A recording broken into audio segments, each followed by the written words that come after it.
아브라함과 다윗의 자손 예수 그리스도의 계보라. 아브라함이 이삭을 낳고 이삭은 야곱을 낳고 야곱은 유다와 그의 형제들을 낳고 유다는 다말에게서 베레스와 세라를 낳고 베레스는 헤스론을 낳고 헤스론은 람을 낳고 람은 아미나답을 낳고 아미나답은 나손을 낳고 나손은 살몬을 낳고 살몬은 라합에게서 보아스를 낳고 보아스는 루색에서 오벳을 낳고 오벳은 이새를 낳고 이새는 다윗 왕을 낳으니라. 다윗은 우리아의 아내에게서 솔로몬을 낳고 솔로몬은 르호보암을 낳고 르호보암은 아비야를 낳고 아비야는 아사를 낳고 아사는 여호사밧을 낳고 여호사밧은 요람을 낳고 요람은 우시아를 낳고 우시아는 요담을 낳고 요담은 아하스를 낳고 아하스는 히스기야를 낳고 히스기야는 므낫세를 낳고 므낫세는 아몬을 낳고 아몬은 요시아를 낳고 바벨론으로 사로잡혀갈 때 요시아는 여고냐와 그의 형제들을 낳으니라.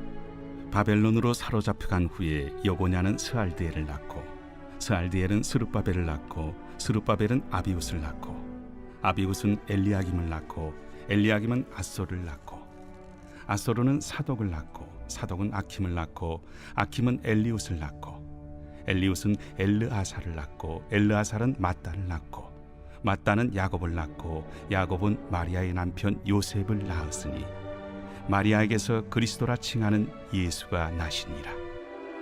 그런즉 모든 대수가 아브라함부터 다윗까지 14대요 다윗부터 바벨론으로 사로잡혀갈 때까지 14대요 바벨론으로 사로잡혀간 후부터 그리스도까지 14대더라.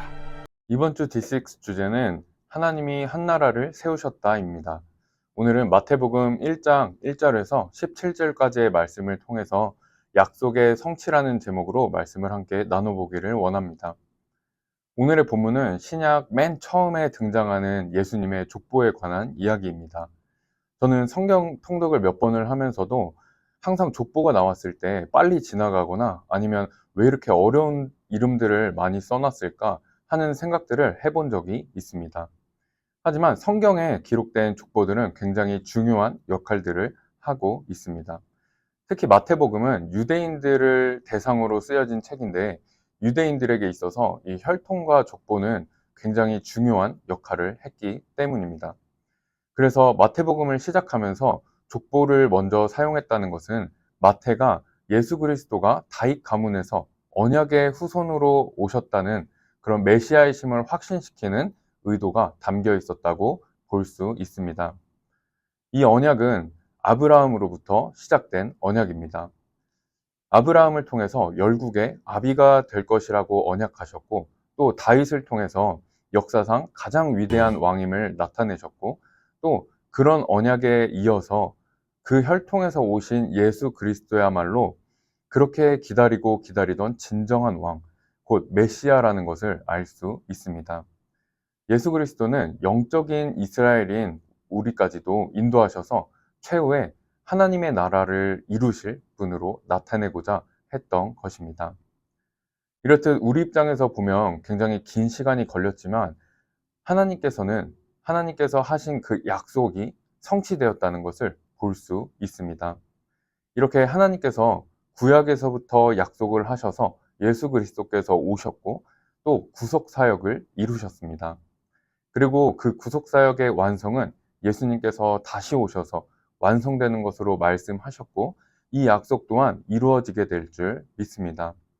그러기에 우리는 이미 오신 예수 그리스도로 인해서 이루어진 우리 안에 있는 하나님의 나라를 누리면서 살아갈 수 있어야 하고 또 그리고 아직 오지 않은 하나님의 나라, 즉 마지막에 완성될 그 나라를 소망하면서 이 세상을 살아가야 한다는 것입니다. 그렇게 우리의 소망은 결코 이 땅에 있는 것이 전부가 아니라 하늘에 있는 소망으로 살아가야 하는데 이것이 하나님의 가장 큰 은혜 중에 하나라고 볼 수 있습니다. 우리가 이 땅에 발을 딛고 살아가지만 이 땅에 매이지 않을 수 있는 것, 죄에 매여 힘들고 괴롭고 그런 삶이지만 진리 안에서 자유롭게 살아갈 수 있는 것, 이런 것이 모두 하나님의 큰 은혜라고 할 수 있는 것입니다. 하지만 하나님께서 우리가 이 땅에 살아가면서도 우리에게 약속을 하신 것들이 있습니다. 먼저 마태복음 6장 33절에서 34절을 제가 읽어보겠습니다. 그런즉 너희는 먼저 그의 나라와 그의 의를 구하라. 그리하면 이 모든 것을 너희에게 더하시리라. 그러므로 내일 일을 위하여 염려하지 말라. 내일 일은 내일이 염려할 것이요 한날의 괴로움은 그날로 족하니라. 아멘. 앞서 말했던 하늘의 소망을 품고 살아간다면 우리는 먼저 그의 나라와 그의 의를 구하며 염려하지 않고 기쁨과 즐거움으로 하루하루를 살아갈 수 있을 줄 믿습니다. 그런 우리에게 하나님께서 모든 것을 더하신다고 말씀하셨습니다. 그러므로 이 세상에 소망을 두는 것이 아니라 은혜를 받은 사람으로서 하늘의 소망을 두고 먼저 그의 나라와 그의 의를 구해서 하나님으로부터 모든 것들을 공급받으시는 우리 모두가 될 수 있기를 바랍니다. 두 번째로 요한복음 15장 7절을 제가 한번 읽어보겠습니다. 너희가 내 안에 거하고 내 말이 너희 안에 거하면 무엇이든지 원하는 대로 구하라. 그리하면 이루리라. 아멘. 우리가 하늘의 소망을 두고 하나님의 말씀에 순종하며 나아갈 때 하나님께서는 기도하는 모든 것들을 이루어 주시겠다고 약속하셨습니다. 무엇이든지 구하라고 말씀하셨고 또 그것을 이루어 주실 것이라고 약속하셨습니다. 이처럼 오늘 족보에서 약속을 성취하신 하나님께서는 오늘날에도 하나님께서 약속하신 대로 이루시는 분이심을 믿습니다. 하나님의 큰 은혜를 받은 하나님의 백성들로서 물질적인 축복들도 받아 누릴 수 있는 저와 우리 모두가 될 수 있기를 원합니다. 하지만 치명적으로 조심해야 될 것이 있습니다. 바로 물질적인 축복이 결코 우선시 돼서는 안 된다는 것입니다. 이것은 우상숭배로 이어질 수 있기 때문입니다. 그러기에 우리가 무언가를 원해서 하는 것이 아니고 이미 예수 그리스도의 희생으로 죄로 죽을 수밖에 없었던 우리가 구원받아서 하나님의 백성들이 된 것을 기억하고 하나님의 그 은혜를 기억하고 약속의 성취에 소망을 두고 살아갈 수 있어야 된다는 것입니다. 그렇게 살아가는 사람들은 물질적인 축복 또한 약속하셨고 그런 물질적인 축복이 있지 않을지라도 평안 가운데 이 세상을 넉넉히 이기며 살아갈 수 있는 참 그리스도인으로 살아갈 수 있다는 것입니다. 말씀을 정리해 보면 아브라함에게 언약하신 하나님께서는 역사를 주관하시고 이스라엘 백성들은 하나님과의 언약을 지키지 못했지만 그럼에도 불구하고 우리를 긍휼하게 여기셔서 이 땅에 직접 오셔서 우리 대신 십자가에 돌아가심으로 그 언약들을 성취하셨습니다.